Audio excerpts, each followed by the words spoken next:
G, thank you.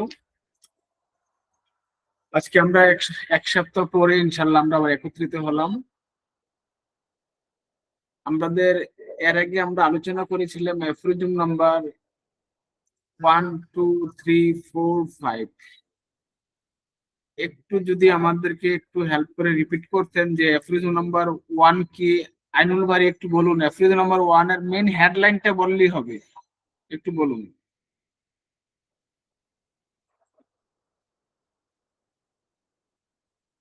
Ainul বাড়ি সাহেব একটু বলুন আমাদের অ্যাফ্রিজম নাম্বারের 1 এর মেইন জিনিসটা কি।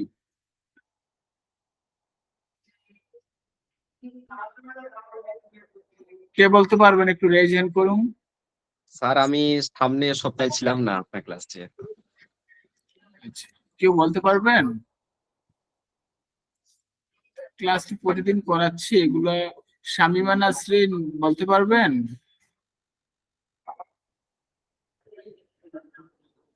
কোহিনুর আক্তার বলতে পারবেন?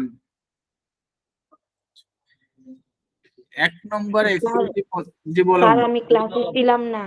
আরে কিভাবে হবে গো? তাহলে আমরা তো সামনে আগে আগাবো কিভাবে? আমরা 1 নম্বর অ্যাফোরিজমটা হচ্ছে ফিজিশিয়ান মিশন। ফিজিশিয়ানের লক্ষ্যটা কেমন হতে হবে?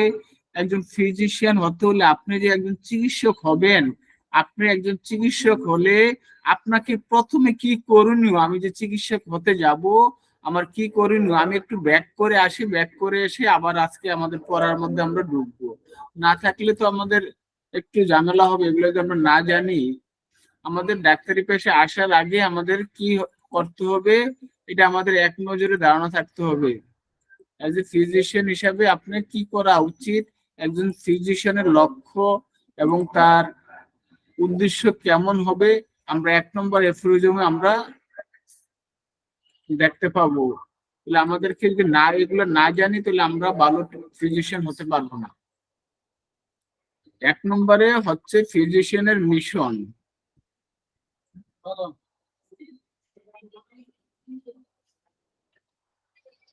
একটু জাম্পিং হয়ে যাচ্ছে। এই দেখেন 1 নম্বরে দেখা যাচ্ছে আমার স্লাইডটা। জি স্যার দেখা যায়। স্লাইডটা কি?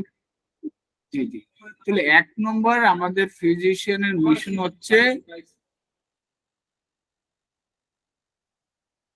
the physician's high and only mission। বলছে ফিজিশিয়ানের একমাত্র মহৎ মহৎ একবার মহৎ উদ্দেশ্য ইয়া হচ্ছে তার মিশন।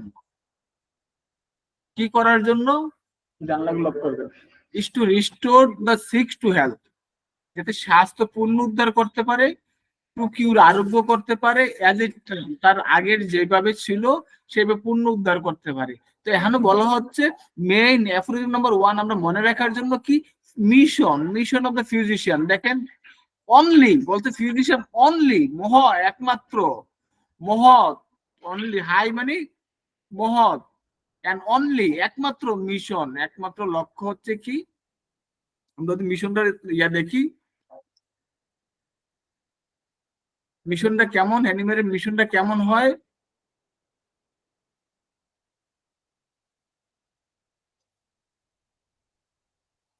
মিশনটা কেমন ধরনের হওয়া উচিত আমাদের? আমরা যদি অ্যাফ্রিজম 1 নম্বর দেখেন, বলতে চিকিৎসকের মনোনিবেশের উপর রোগীর কল্যাণ এবং চিকিৎসকের সফলতা নির্ভর করে। আপনার মনোনিবেশের উপরে, আপনার এখন চিকিৎসকের মনোনিবেশের উপরে আপনি 10টার দিকে আসতে হবে। চিকিৎসকের মনোনিবেশের উপরে রোগীর কল্যাণ এবং চিকিৎসকের সফলতা নির্ভর করে।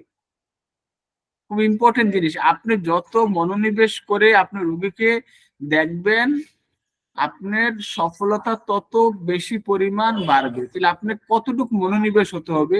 আপনি যদি পার্ট টাইম জব করে থাকেন ফুললি মনোনিবেশ এই জায়গায় করতে পারা যায় না। সারাদিন আমাদের প্রাইমারি জব থাকে অফিস, সেকেন্ডারি হচ্ছে পেশা আপনার ডাক্তারি, তাহলে কখনোই ভালো করা যাবে না। 2 নম্বরে বলছে, 3 নম্বরে এ পেশায় যিনি আসবেন তার উচিত নির্বিচ্ছিন্নভাবে চিকিৎসা কার্যে আত্মনিয়োগ করা। চিকিৎসা পেশাকে কখনো খণ্ডকালীন পেশা হিসেবে গ্রহণ করা উচিত নয়। অন্য যে কোনো পেশার চেয়ে পেশার দায়িত্বশীলতা ও মননশীলতা আবশ্যক। দেখেন ইম্পর্টেন্ট বলছে যে এ পেশায় যে আসবে তার উচিত নির্বিচ্ছিন্নভাবে চিকিৎসা কার্যে আত্মনিয়োগ করা, মানে সব সময় তার কোনো কানেকশন ব্যতীত, ডিসকানেক্ট ব্যতীত সব সময় তাকে এই পেশার সাথে জড়িত থাকতে হবে। এরপরে বলছে চিকিৎসা পেশাকে কখনো খণ্ডকালীন পেশা হিসাবে গ্রহণ করা উচিত নয়। এখন আপনি সিদ্ধান্ত নিতে হবে আপনি কি, হোয়াট উইল বি ডু। অন্য যে কোনো পেশার চেয়ে পেশা কেন, অন্য যে কোনো পেশার চেয়ে পেশার দায়িত্বশীলতা ও মননশীলতা বেশি আবশ্যক। এবারে বলছে দেখেন 4 নম্বর, আমাদের পূর্ণ চিন্তা শক্তি, স্মৃতিশক্তি প্রত্যেক দিনের 24টা ঘন্টায় এরকম বিষয় পরিপূর্ণভাবে নিমগ্ন করা হয়, তাহলে ইহা আমাদেরকে চিকিৎসক হিসাবে সর্বাধিক সফলতা, আবার বলি সর্বাধিক সফলতা আপনাকে দিবে যদি আপনি আপনার পূর্ণাঙ্গ চিন্তা শক্তিটা, স্মৃতিশক্তিটা মানে সবসময় এই পেশার সাথে আপনি জড়িত রাখেন, পরিপূর্ণভাবে মগ্ন থাকেন আপনার পেশার সাথে, তাহলে আপনার সফলতা আসবে, সর্বাধিক আসবে। সফলতা বলছি শুধু একটু না, সর্বাধিক সফলতা আসবে।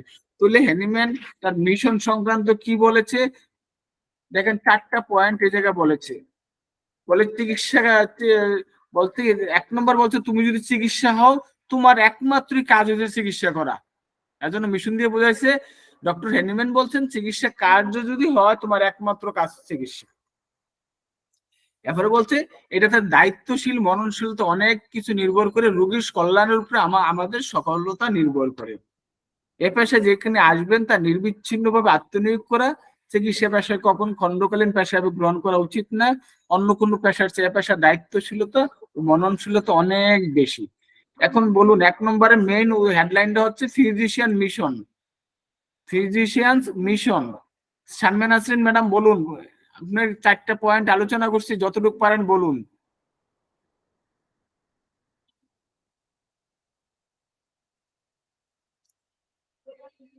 শারমিন নাসরিন শুনতে পাচ্ছেন? কোহিনুর আক্তার এখন কি বুঝতে পেরেছেন একটু বলুন।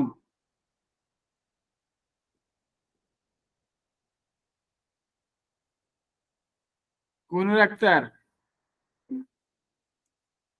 আইনুল বাড়ি শুনতে পাচ্ছেন? আইনুল বাড়ি,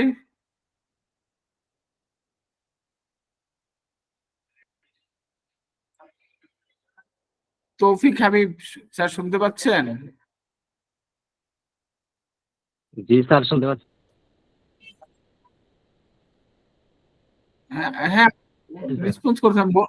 বলুন, আপনি যতক্ষণ আলোচনা করলাম একটু বলুন।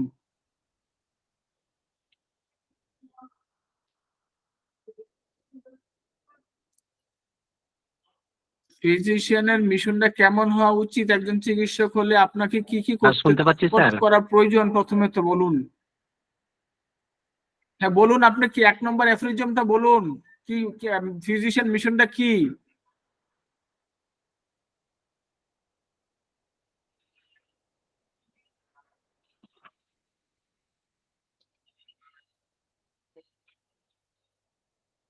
আইনুল বাড়ি, স্যার যে প্রথম নম্বর বললেন যে চিকিৎসকের মনোনিবেশনের উপর কল্যাণ এবং চিকিৎসকের সফলতা নির্ভর করে। জি হ্যাঁ শুনতে পাচ্ছি। কল্যাণ এবং হ্যাঁ স্যার শুনতে শুনতে পাচ্ছি, পাচ্ছেন কি? শুনতে পাচ্ছি, স্যার শুনতে শুনতে পাচ্ছেন? পাচ্ছি তো। স্যার বলবো কি? আমাকে শুনতে পাচ্ছেন? হ্যাঁ আমি শুনতে পাচ্ছি, আমাকে শুনতে পাচ্ছেন? হ্যাঁ বলেন।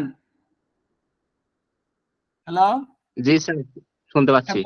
বলেন বলেন। চিকিৎসকের মনোনিবেশনের উপর রোগীর কল্যাণ এবং চিকিৎসকের সফলতা নির্ভর করে। জি এটা।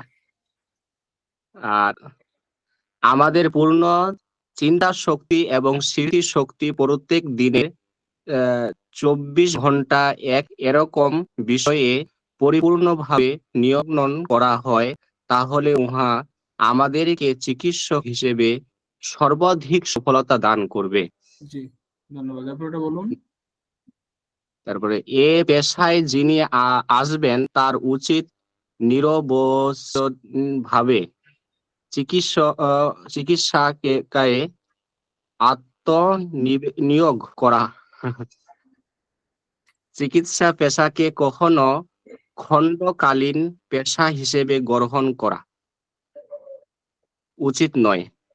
অন্য যে কোনো পেশার চেয়ে এ পেশায় দায়িত্বশীলতা এবং মননশীলতা বেশি আবশ্যক। ঠিক আছে, ধন্যবাদ। তাহলে আমাদের ফিজিশিয়ানের মিশনটা হতে হবে কেমন? 1 নম্বর এফরিজমে তাহলে আমাদের কি বলা আছে? Physicians mission. তাহলে আমরা জি 2 নম্বর এফরিজমটা আমরা কিভাবে কিওয়ার্ডটা কিভাবে আমরা চিনবো? 2 নম্বর এফরিজমটা, 2 নম্বর এফরিজম হচ্ছে আইডিয়াল কিউর, আদর্শ আরোগ্য আমরা কিভাবে করতে পারি একটা পেশেন্টকে, আমরা 2 নম্বর এফরিজমে আমরা সেভাবে আলোচনা করা আছে। তাহলে আদর্শ আরোগ্যটা আমরা কি, আইডিয়াল কিউর কিভাবে একজন রোগীকে আইডিয়াল কিউর করতে হবে।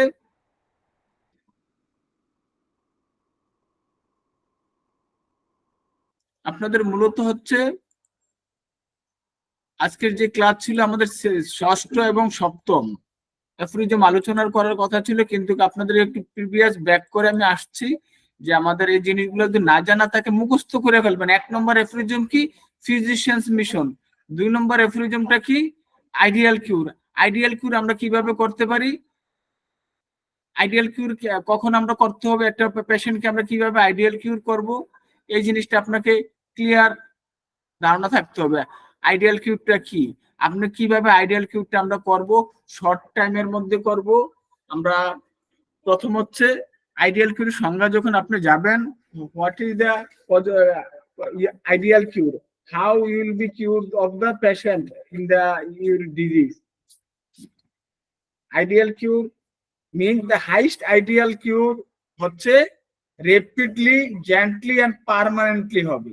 তাহলে আমাদের আইডিয়াল আদর্শ আরোগ্যটা কেমন হয়? আদর্শ আরোগ্যটা হচ্ছে আপনার দ্রুতভাবে হবে, শান্ত, জেন্টলি হবে এবং পার্মানেন্টলি হবে।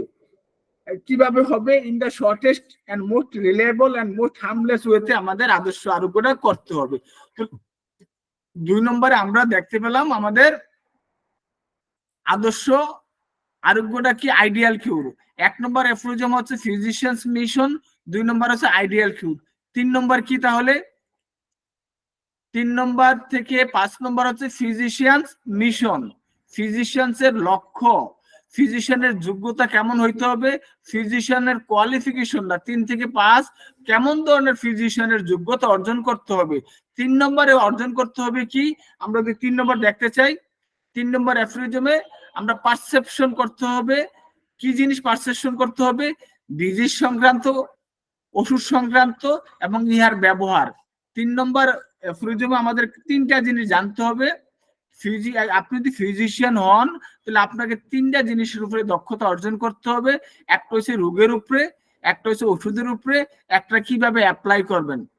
তাহলে 3 নম্বর এফরিজম হচ্ছে আপনার পারসেপশন। ফিজিশিয়ান ক্লিয়ারলি পারসেপশন, তার অনুধাবন করতে হবে, কি জিনিস অনুধাবন তাকে করতে হবে, কি জিনিস নলেজ করতে হবে, ডিজিজ সংক্রান্ত যে ভালো জানবে তার থেকে সে নলেজ করতে হবে। আমি শুধু শর্টকাট বলে যাচ্ছি, আপনার মনে রাখার জন্য, ডিপলি আমি ঢুকবো না এই জায়গায়।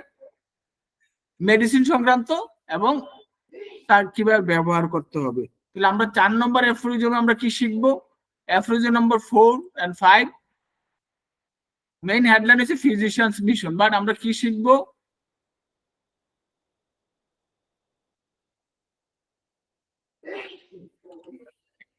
তিনটা জিনিস শিখবো 4 নম্বর এপিসোডে। 3টা জিনিস: ড্রেনেজ অফ দ্য হেলথ, কিভাবে স্বাস্থ্য নষ্ট হয়ে যায়; কজেস অফ দ্য ডিজিজ, কোন কারণে রোগ উৎপত্তি হয়; হাউ রিমুভ, এবং সুস্থ মানুষ থেকে কিভাবে আমরা এগুলাকে রিমুভ রাখতে, পরিত্রাণ রাখতে পারবো হেলদি পার্সন থেকে। তাহলে এফরিজন নম্বর 4-এ কি বলছে? 4-এ বলছে ড্রেনেজ অফ দ্য হেলথ, একটা ডাস্টবিনে আমরা যে ময়লা রাখি এগুলো কিভাবে আমরা একটা রিমুভ করতে পারি; causes of the disease, remove of the disease. 3 নম্বরে আমরা দেখেছি ডিজিজ সংক্রান্ত মেডিসিন অ্যাপ্লাই এবং অ্যাপ্লিকেশন, দেয়ার অ্যাপ্লিকেশন। 4 নম্বরে আমরা 3টা জিনিস দেখলাম: drainage of the health, causes of the health, remove of the health. তাহলে আমরা 5 নম্বরে কি দেখবো? 5 নম্বরে অ্যাফোরিজমে দেখেন এই চারটা জিনিস আমরা দেখবো: exciting cause, fundamental cause, maintaining cause and others factor. তাহলে আই রিপিট, এক্সাইটিং কজ হচ্ছে আমার উত্তেজক কারণগুলো আমরা দেখবো, কোন কোন কারণেতে রোগ হলো। সে বৃষ্টি ভিজে, বৃষ্টি গায়ে পানি পড়লো তাই জ্বর আসলো, অ্যাক্সিডেন্ট হয়ে আঘাত পেলো তার জ্বর আসলো, অ্যাক্সিডেন্ট হওয়ার পর তার অ্যাবর্শন হয়ে গেল। Fundamental cause, that is miasmatic, আমরা ব্যাকগ্রাউন্ড দেখবো। যখন patient come from any chronic disease, then I have observing the miasmatic prescription and constitutional prescription. Maintaining cause, I will be, if you do not make knowledge of the maintaining cause, you cannot be suggest the patient what will be do, because you have given the medicine for cold tendency, that তার প্রায় সময় ঠান্ডা লাগে, আমি ঠান্ডার medicine দিলেন, তার তার কারণ ছিল সে ফ্রিজের থেকে পানি খায়, আপনি তাকে অবস্ট্রাক্ট করলেন না যে পানি খাওয়া যাবে না। সে ফ্লোরে ঘুমায়, তার ঠান্ডা লেগেছে, শ্বাসকষ্ট উঠেছে, তাকে বারণ করলেন না। তাহলে আমাদের মেইনটেইনিং কজ সংক্রান্ত আমাদের নলেজ অর্জন করতে হবে। আদার্স ফ্যাক্টর, আমার বডির আদার্স খাওয়া দাওয়া, ঘুম, এগুলা কেমন হয়, এগুলা সম্পর্কে আমাদের নলেজ অর্জন করতে হবে।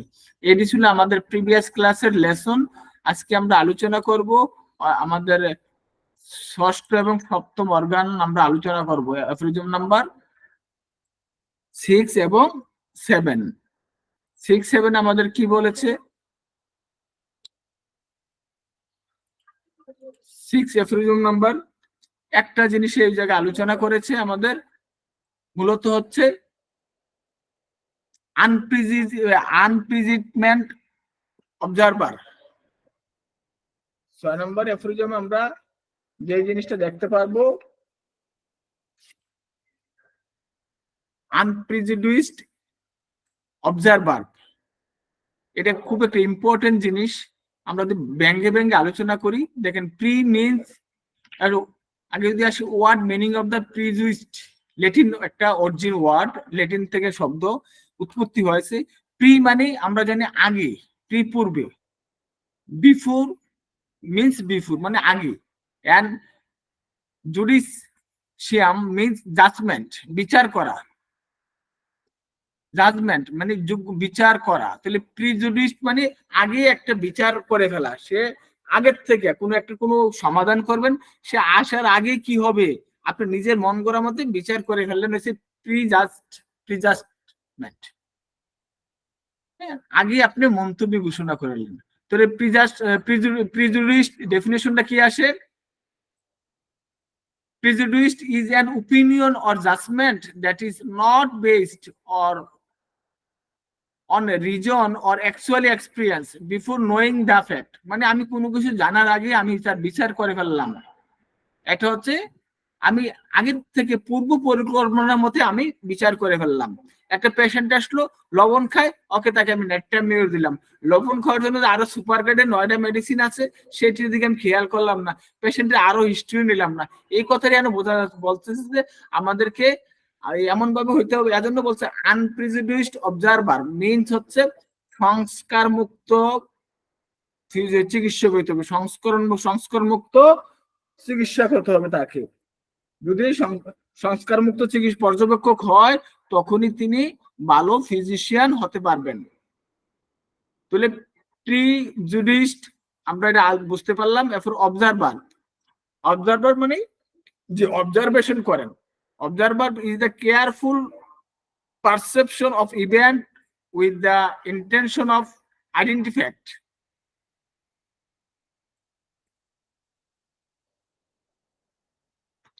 তাহলে আমাদের অবজারভার কাকে বলা হচ্ছে? অবজারভেশন ইজ দ্য কেয়ারফুল মানে খুব যত্ন সহকারে পারসেপশন করতে হবে, অনুধাবন করতে হবে অফ ইভেন্ট। সে যে আমার কাছে পেশেন্টটা আসে, আমি খুব মনোযোগ সহকারে তার সকল সমস্যাটা শুনতে হবে, with the intention of identifying the fact, বিষয় সম্পর্কে আমার ভালোভাবে আমাকে অনুধাবন করতে হবে। তাহলে observer is a person who see percept and notice, সে অনুধাবন করতে পারে এবং সে নোটিশ প্রয়োগ করতে পারে, নোটিশ দিতে পারে, এবং এটা সম্পর্কে তার জ্ঞান নলেজ আছে। তাহলে এখন আমরা সবগুলো যোগ করলে হু ইজ অ্যান আনপ্রেজুডিসড অবজারভার, কি সংসার মুক্ত একজন অবজারভেশন, একজন পর্যবেক্ষক। An unprejudiced observer understand the uselessness of theoretical guesswork or record। বলছে আমি আননেসেসারি তথ্য অথবা অনুমান করার কোনো কিছু আমরা আমাদের আমলে নিব না। Only the sign and symptom of the patient. যে আনপ্রেজুডিসড অবজারভার বলছে যে আননেসেসারি অনেক পেশেন্ট অনেক ধরনের কথা বলবে, আমাদের যে প্রয়োজনীয় কথাগুলো আমরা সব রেকর্ড করলো, আমাদের সায়েন্স সিমটম গুলো আমাদের সংস্কার মুক্ত, যেগুলো তার জন্য সংস্কার মুক্ত হবে, সেই পয়েন্ট গুলাকে আমি আমাদের আমলে নিয়ে আমরা ট্রিটমেন্ট করব। Why the physician should be unprejudiced, কেন আনপ্রেজুডিসড হইতে হবে সেই ফিজিশিয়ান গুলা? নিচে আমি কয়েকটা এক্সাম্পল দিয়েছি, এক্সাম্পল গুলো দেখলে তো ক্লিয়ার হবে। দেখেন, if a group of 120 men by this dictionary, একটা বই কিনলো 120 জনে বিভিন্ন ধরনের বই কিনলো, তাকে acknowledgement it is an authority of the spelling book, বলতে প্রত্যেকটার মানে তার প্রাপ্তি স্বীকারের জন্য কর্তৃপক্ষকে একটা স্পেলিং করার জন্য অনুরোধ করছে। বলছে তখন বলছে they would no longer be a debit over spelling, বলছে বেশি বড় হওয়ার দরকার নেই। But if there were no standing of spelling, is man would spell differently। বলছে তাদেরকে যখন বলা হবে এক্সপ্রেশন করার জন্য, তাদের সবার এক্সপ্রেশন গুলা কি হবে? ডিফারেন্সিয়াল হবে। As unfortunately such the state of medicine at the present day, there is no standard authority। বলছে মানে আমাদের আনফরচুনেটলি আমাদের ভাগ্য মানে ক্রমে আমাদের আজকের যে মেডিসিন গুলা, আমাদের কোনো স্ট্যান্ডার্ড অথরিটি নেই যে আমরা কোনটা রোগের জন্য কোন মেডিসিন গুলো আমরা অ্যাপ্লাইং করব। এজন্য বলছে there is confusion because one school follow the authority one book while another school follow the authority of another book। একটা স্কুলে এক এক ধরনের বই ব্যবহার করে এক এক নিয়ম ব্যবহার করে। এজন্য বলছে all physician has their own way of understanding homeopathic philosophy। বলছে প্রত্যেকটা সকল ফিজিশিয়ান কি করে, তার নিজস্ব একটা সত্তা থাকে, নিজস্ব একটা ওয়ে থেকে আন্ডারস্ট্যান্ডিং দ্য হোমিওপ্যাথিক ফিলোসফি। সে যেভাবে যার তার জ্ঞানের পরিধি অনুসারে, তার কার্যক্রমের পরিধি অনুসারে সে তার প্রত্যেকজনের একটা ফিলোসফি থাকে, এবং ডিজিজ স্টেট রোগ সংক্রান্ত তার একটা ধারণা থাকে, মেট্রিমেডিক এক্সেট্রা সম্পর্কে তার ধারণা থাকে। তাহলে আমাদের বলছে যে প্রত্যেকটা ফিজিশিয়ানের যে একই বিভিন্ন ধরনের ধারণা থাকে, ধারণা অনুসারে তার মেডিসিন গুলা তার বিভিন্ন ভাবে সেপারেশন হয়ে যায়, একুরেট মেডিসিন গুলা আদৌ দেওয়া সম্ভব হয় না। কেন দেওয়া সম্ভব হয় না? আমাদের কি কি মিস্টেক গুলো আমরা করে থাকি, দেখেন আমাদের কি মিস্টেক আমরা করে থাকি। আনপ্রেজুডিসড অবজারভার আমরা কি করে থাকি? এক নম্বর দেখেন, no observation. Here observe has his own fixed idea of the subject. মানে লবণ খাই ন্যাটটা মেরে দিলাম, আমার রুগী অবজারভেশন করার দরকার নেই, তার কথা শোনার দরকার নেই। 800 বর্ষ মোটা মানুষ ক্যালকুলিয়া কাপ দিয়ে দিলাম, 800 বর্ষ হ্যাঁ পা ফেটে গেছে গ্রাফাইটিস দিয়ে দিলাম। আমাদের অবজারভেশন, নো অবজারভেশনের জন্য আমাদের আমাদের বিচারটাকে জাজমেন্টটা কি হচ্ছে, আমাদের একুরেট জাজমেন্টটা হচ্ছে না। আমরা প্রি জাজমেন্ট করে ফেলতেছি, আগে জাজমেন্ট করে ফেলতেছি। ওকে একে দিয়ে দাও, ওই চেম্বার দিয়ে ঢুকছে ওকে এনে দিয়ে দাও। This may cause him is to miss the patient fact, important fact, sorry। This may causes him to miss the important fact। কি করতেছে, তাকে মেইন কষ্টটা থেকে, মেইন বস্তু থেকে তাকে দূরে নিয়ে যাচ্ছে, মিসলিড করে দিচ্ছে, মূল পথে তাকে পরিচালিত করতেছে। This physician fail to observe the patient. এর জন্য ফিজিশিয়ান অবজার্ভ দ্য পেশেন্টকে করতে ফেল হচ্ছে, সে পর্যবেক্ষণ করতে ফিজিশিয়ান ব্যর্থতা করতেছে, তার due to the fixed idea.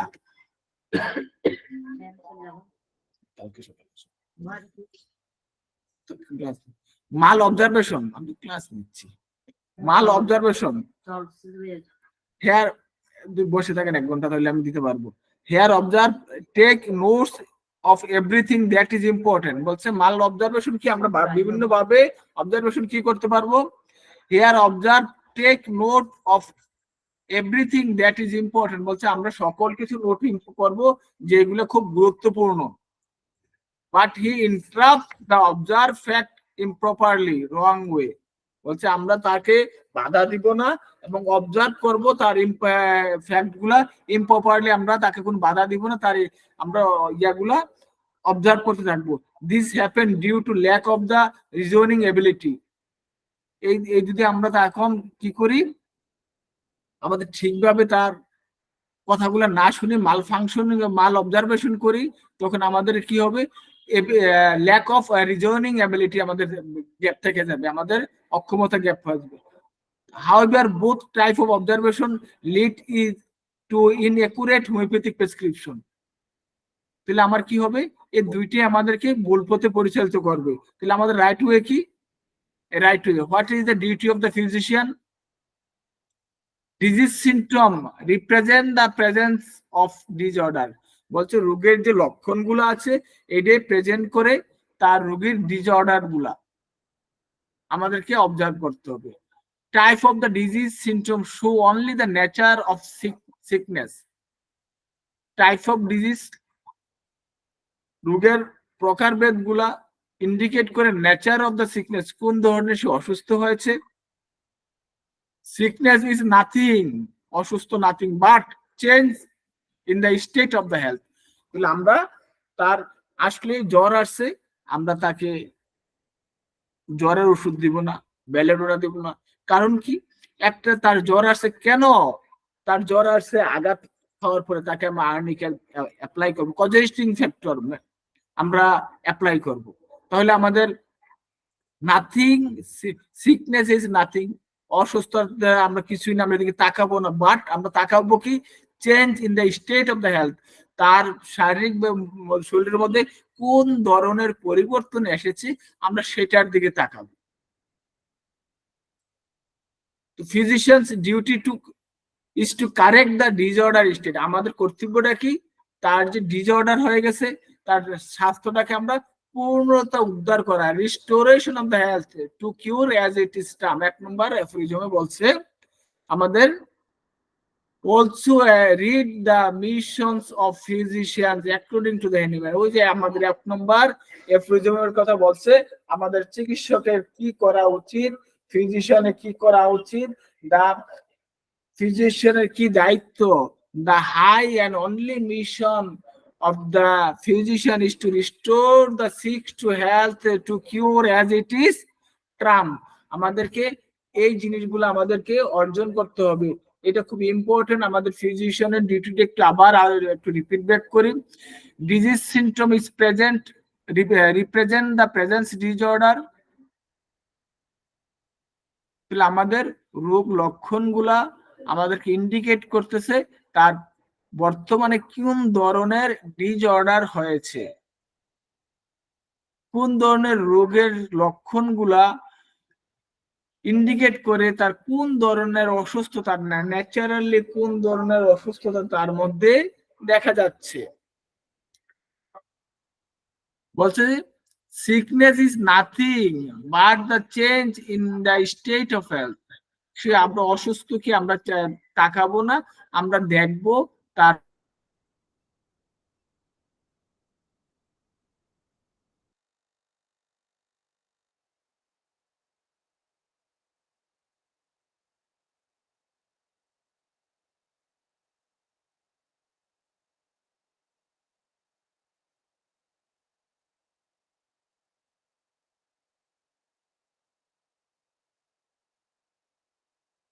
physicians cannot overcome his prejudice until they accept or respect authority। বলছে আমরা তার আগে জাজমেন্ট করব না, যদি গ্রহণ করব না, যদি আমাদের প্রপার অথরিটি না থাকে, তার জিনিসগুলো আমরা ওভারকাম করে যাব। বলছেন the law and principle must be considered as authorities in homeopathy.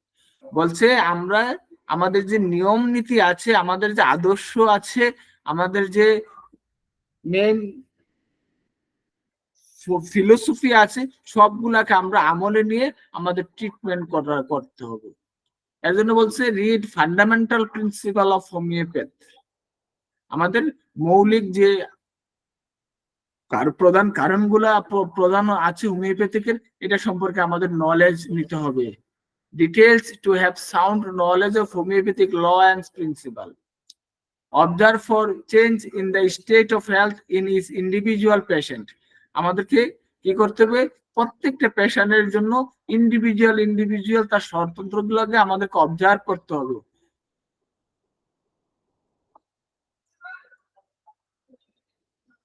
এ ছিল আমাদের 6 নম্বর এফোরিজম। 6 নম্বর এফোরিজমের মেইন একটা জিনিস আনপ্রিজুডিসড অবজারভার। প্রি মানে পূর্বে, এটার আগে আন লাগাই দিছে। আনপ্রিজুডিসড অবজারভার, সংস্কার মুক্ত পর্যবেক্ষক কেমন হতে হবে, তার কি কি নলেজ থাকতে হবে, এই পুরাটা ফিজিশিয়ানকে ইন্ডিকেট করতে। আমরা একটা পেশেন্ট আসলে আমরা অনেক একটা ওষুধ শুধু আমি পড়েছি, সেই ওষুধের মধ্যে আমাদেরকে রুগীকে টেনে নিয়ে এসে সেই ওষুধ প্রেসক্রিপশন করা যাবে না।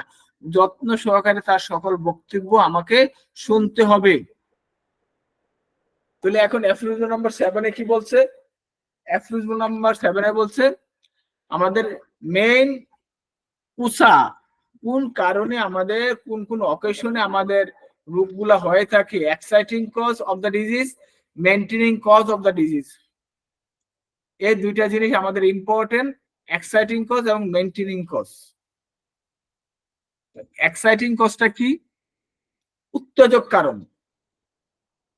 ধরেন একজন লোক বৃষ্টি ভিজে জ্বর আসছে, বলে তার উত্তেজক কারণটা হচ্ছে এক্সাইটিং কজ। একজন লোকের আইসক্রিম খাওয়ার পরে তার জ্বর আসছে, এক্সাইটিং কজ। একটা দুর্ঘটনা ঘটার পরে জ্বর আসছে, এক্সাইটিং কজ। তার মানসিক কষ্ট কারণে তার বাচ্চা নষ্ট হয়ে গেছে, এক্সাইটিং কজ। তাহলে মেইনটেনিং কজটা কি? মেইনটেনিং কজটা হচ্ছে যেটা আমরা মেনটেন করে আছি, আমাদের জন্য ক্ষতিকর। আমরা জানি স্মোক আমাদের স্বাস্থ্যের জন্য ক্ষতিকর, আমরা প্রতিদিন স্মোকিং করতেছি। তাহলে আমার একটা রোগ আসলে আমি যদি স্মোকিং বন্ধ না করি, হয়তো আমার সেই রোগটা সারবে না। আমার শ্বাসকষ্ট আছে, আমি প্রতিদিন ধূমপান করি, আমার ধূমপান আমার কখনোই ভালো হবে না আমি যদি স্মোকিং করি। আমি প্রতিদিন পানিতে আমাকে কাজ করতে হয়। আমার ঠান্ডার জন্য ডাক্তারের কাছে আমি গিয়েছি, আমাকে ডাক্তার প্রেসক্রিপশন করেছে, কিন্তু আমি ঠান্ডাতে যাচ্ছি। আমি যদি ডাক্তার বেটেও মানে খাওয়াই দিই, তাহলে আমার কখনোই রোগী ভালো হবে না, কখনোই কিউর হবে না। তাহলে আমাকে এইগুলাকে আমাকে ডিরেক্টিভ দিতে হবে। অ্যাজ এ ফিজিশিয়ান আমাকে ডিরেক্টিভ দিতে হবে, এগুলা থেকে তাকে দূরে রাখতে হবে।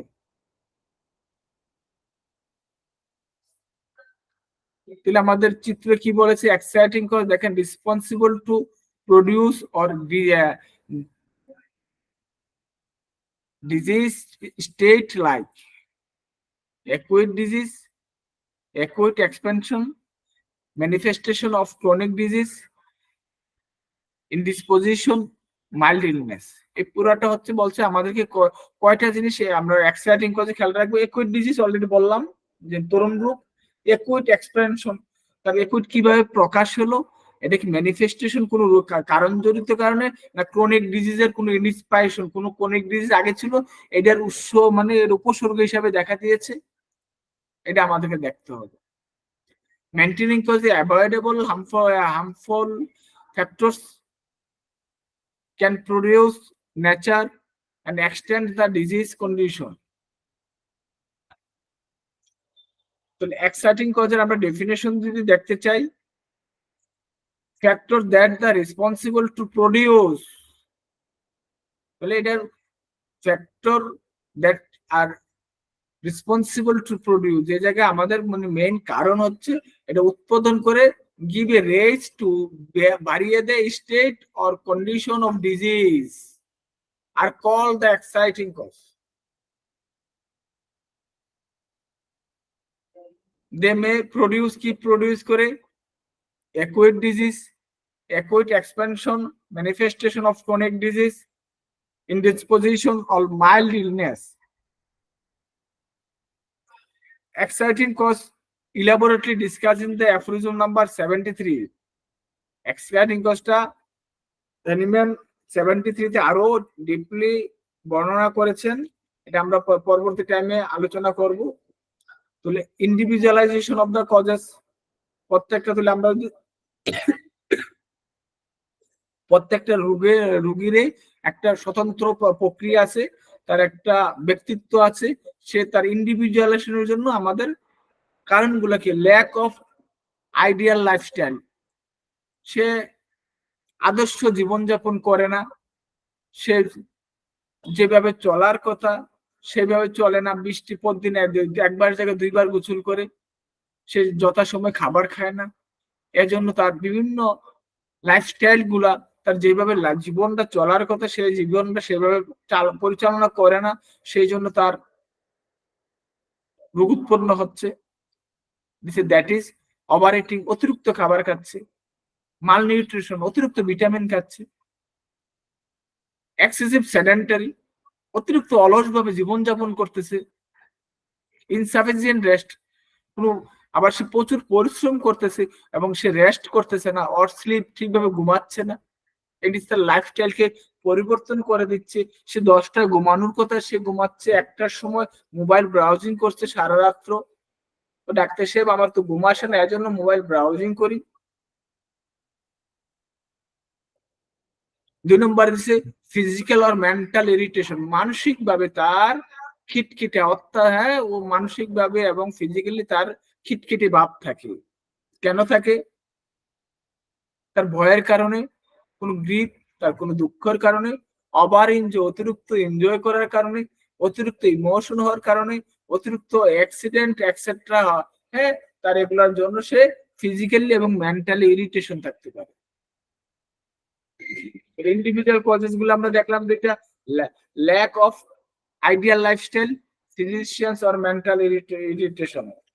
3 নম্বরে মেট্রোরিক অর টেলোরিক ইনফ্লুয়েন্সেস, আমাদের কোনো ওয়েদার জনিত কোনো কারণে কোনো ইনফ্লুয়েন্স আছে কিনা আমরা সেদিকে খেয়াল রাখতে হবে। That is related to the earth, climatic condition or soil. এমন কোন কারণে সে বৃষ্টি ভিজার কারণে অথবা কোনো ওয়েদার কন্ডিশন কারণে, এমন কোন সে ডিগিং করার কারণে, সোয়েলিং করার কারণে তার কোনো পজিশন হয় কিনা আমাদের খেয়াল রাখতে হবে। একুইট মায়োজম, তরুণ রোগের যে মায়োজম আমাদের খেয়াল রাখতে হবে। মায়োজম আপনারা হয়তো সেইভাবে জানেন না, মায়োজমকে আমরা আলোচনা করব। মায়োজম প্রথমত 3 ভাগে ভাগ করা হয়েছে, সুরা, সাইকোটিক, সিফিলিটিক, নেক্সট আরেকটা হয়েছে টিউবারকুলিনাম মায়োজম, এখন অতিরিক্ত আরেকটা আছে cancerous মায়োজম।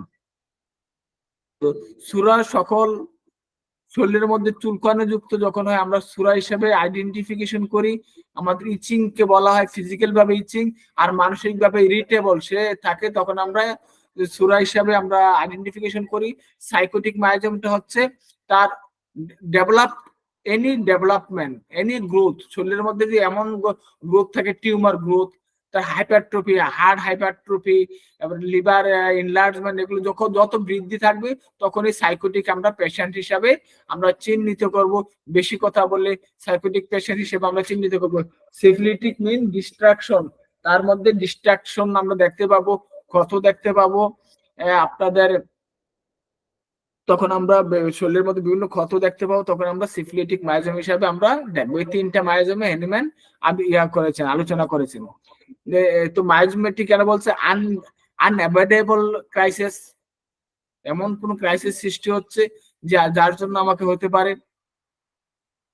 Flood or probability comes under acute miasm, এগুলোর জন্য আমাদের মায়োজমেটিক চলে আসে। Already refers করছে there are mainly 3 chronic myosome, sura, psycho, syphilitic, which are known as fundamental causes of the disease.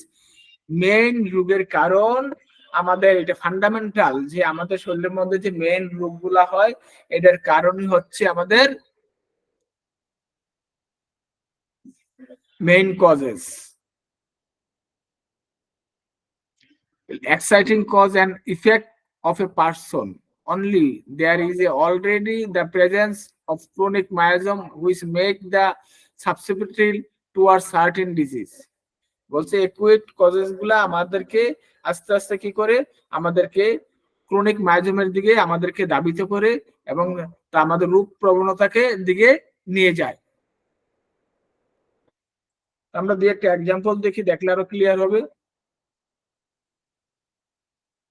কেন হয়। দেখেন, here are some example of exciting cause, already আলোচনা করে ফেলেছি।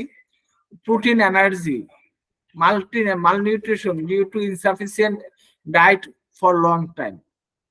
বলছে তার মালনিউট্রিশনের ঘাটতি হয়েছে কি, ইনসাফিসিয়েন্ট ডায়েটের জন্য।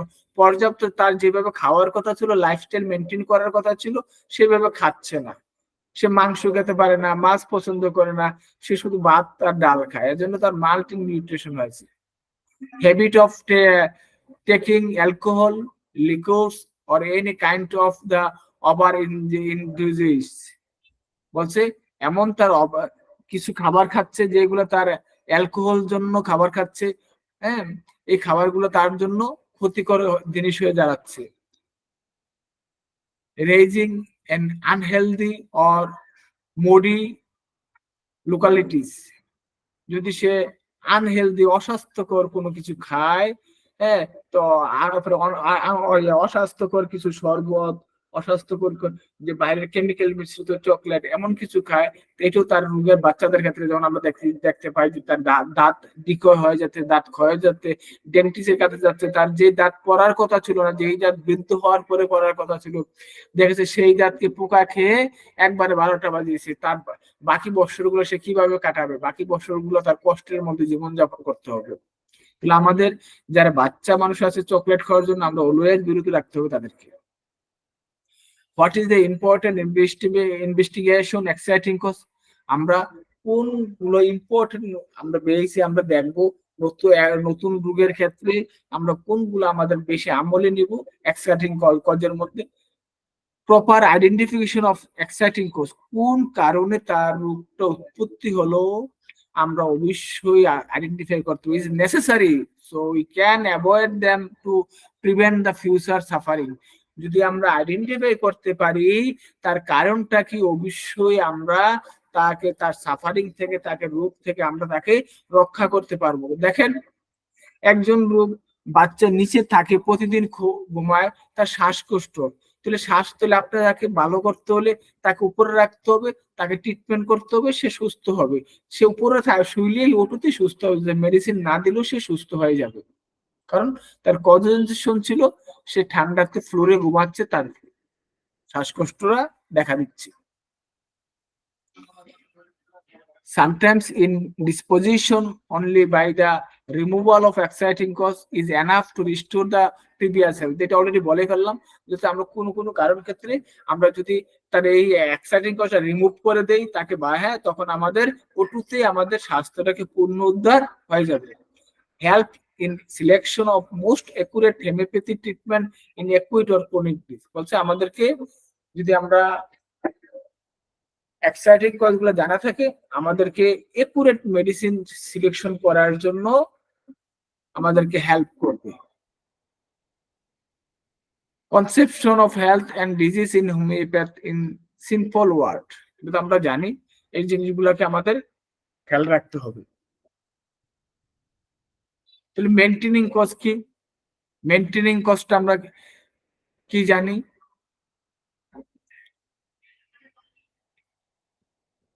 অলরেডি আমরা কিছুক্ষণ আগে বলে ফেললাম যে আমরা মেইনটেনিং কজ গুলা কি। আমি সিগারেট খাচ্ছি,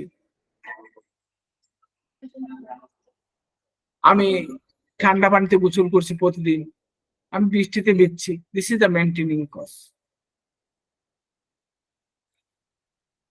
তাহলে any avoid harmful factors that can produce nature extended the disease condition comes under the maintaining cause of the disease. Here are some example of maintaining cause so you can understand more precisely কিভাবে আমাদের exercise maintaining cause গুলো হচ্ছে prolong habit of sedentary lifestyle with eating junk food বলছি যদি আমার prolong অনেক দিন ধরে আমি অলসভাবে জীবনযাপন করতেছি এবং অতিরিক্ত জাঙ্ক ফুড খাচ্ছি যেটা ফাস্ট ফুড বলা হয় আমরা অতিরিক্ত খাচ্ছি long lasting restrain from necessary things that are important to lifestyle maintain আমরা লং লাস্টিং অনেক দিন ধরে যদি আমাদের হ্যাঁ আমাদের আননেসেসারি জিনিসগুলো আমরা ব্যবহার করে থাকি খেয়ে থাকি আমাদের ইম্পর্টেন্ট টু লাইফস্টাইল মেনটেন আমাদের লাইফস্টাইল মেনটেন করতে আমাদের সমস্যা ক্রিয়েট হবে improper sanitation of hygienic habit আমাদের স্যানিটেশন আমাদের রুমে যদি ময়লা থাকে আমরা পার্সোনাল আমরা খাবারের আগে যদি হাত ওয়াশ না করি আমরা টয়লেট ব্যবহার করার পরে যদি আমরা হাত ওয়াশ না করি বাইরে থেকে আসার পর আমরা হাত ওয়াশ না করে আমরা খাবার খেতে বসি এই জিনিসগুলো আমাদের জন্য দায়ী occupational disease like silicosis biocinosis caused by the cotton dust or inhalation come under the maintaining causes.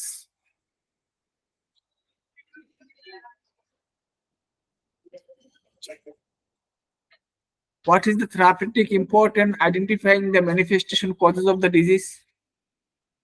তাহলে আমাদের কি কি থেরাপিউটিক্যাল গুরুত্বপূর্ণ এবং তাকে identify to maintenance causes of the disease কি কি আমরা জিনিসগুলো আইডেন্টিফাই করতে পারলে আমাদের ট্রিটমেন্ট করতে আমাদের সহায়তা করবে permanent cure is not possible if the maintaining cause are not removed as disease will recur again and again বলছে আমাদের যদি কাউকে যদি আমরা মেইনটেইনিং কজ গুলো আপনি অনেক বড় ডাক্তার আপনি যদি তার ওষুধ দিয়ে গেলেন একবার সুন্দর করে কেস টেকিং করে এক ঠান্ডা লাগে ঠান্ডা প্রায় সময় আসে ছোটবেলা কথা বলতে লেট হয়েছিল হাঁটতে দেরি হয়েছিল দাঁত উঠতে দেরি হয়েছিল আপনি যদি তার জন্য ক্যালসিয়া কার্ব সিলেক্ট করে থাকেন well remedy for the child but child is not cured father and mother come one and again বলে my child is not cured 5 মাস 6 মাস আমরা তো ওষুধ খাওয়াচ্ছি কিউর হচ্ছে না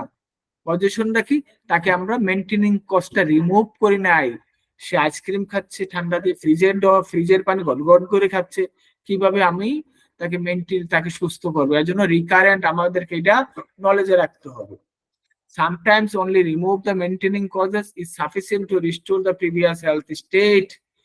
Only the condition where there is no chronic miasm present in body. যদি acute causes হয়ে থাকে আমরা তার maintaining causes গুলো রিমুভ করলে সে সুস্থতা তার মধ্যে আমরা দেখতে পাবো